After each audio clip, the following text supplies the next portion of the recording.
ভোটের মুখে সরস্বতী পুজোতেও থেমে নেই রাজনৈতিক চর্চা। বাগদেবীর আরাধনায় রাজ্য রাজনীতিতেও বাগযুদ্ধের পারদ ঊর্ধ্বমুখী। শুক্রবার যোগমায়া দেবী কলেজে সরস্বতী পুজোয় অংশ নেন মুখ্যমন্ত্রী।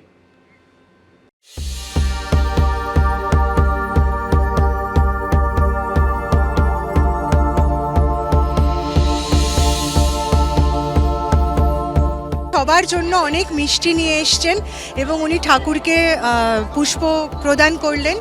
আর সব থেকে যেটা ভালো লাগলো, যখন ওনাকে বললাম যে দিদি আপনি কিছু বলবেন, উনি বললেন না, পুজোর দিন মার পুজো সেটাই সব।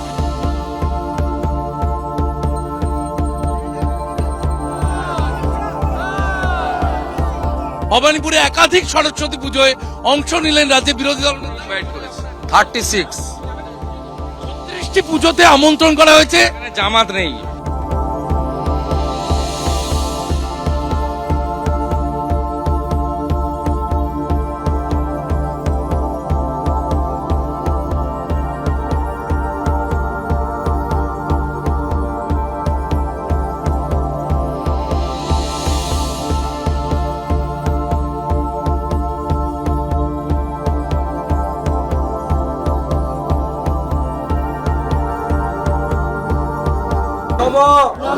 এতৎ সম্পদানং অধিপতে দেবায় শ্রী বিষ্ণবে নারায়ণ সহিত ব্রহ্মকই যজাময়ী সুগন্ধি পুষ্টিবর্ধনম।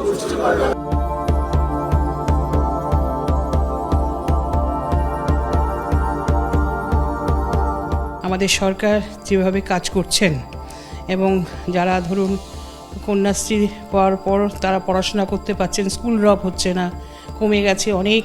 সবাই শিক্ষিত হলে সমাজ শিক্ষিত হবে, সমাজ শিক্ষিত হলে দেশ এগোবে। সবাইকে সম্মান দিয়ে কোনো জাতি ভেদাভেদ না রেখে যদি আমরা চলতে পারি, এটাই আমরা আজকে সরস্বতীর কাছে প্রার্থনা করলাম।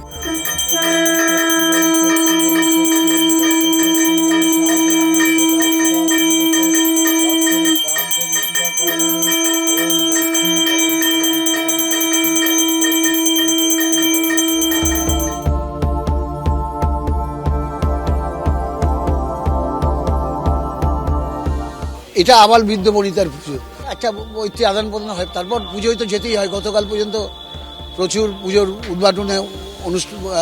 উদ্বোধনে যোগ দিয়েছি, আজকেও একটু বাদে বেরিয়ে যাব।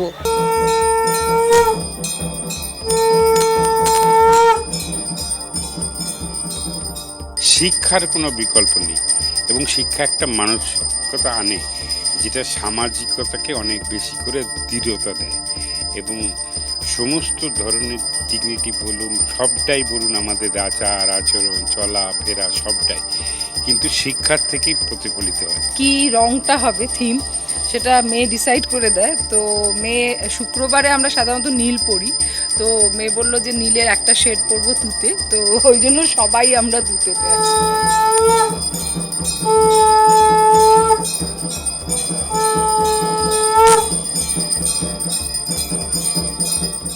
এবিপি আনন্দ, এগিয়ে থাকে, এগিয়ে রাখে।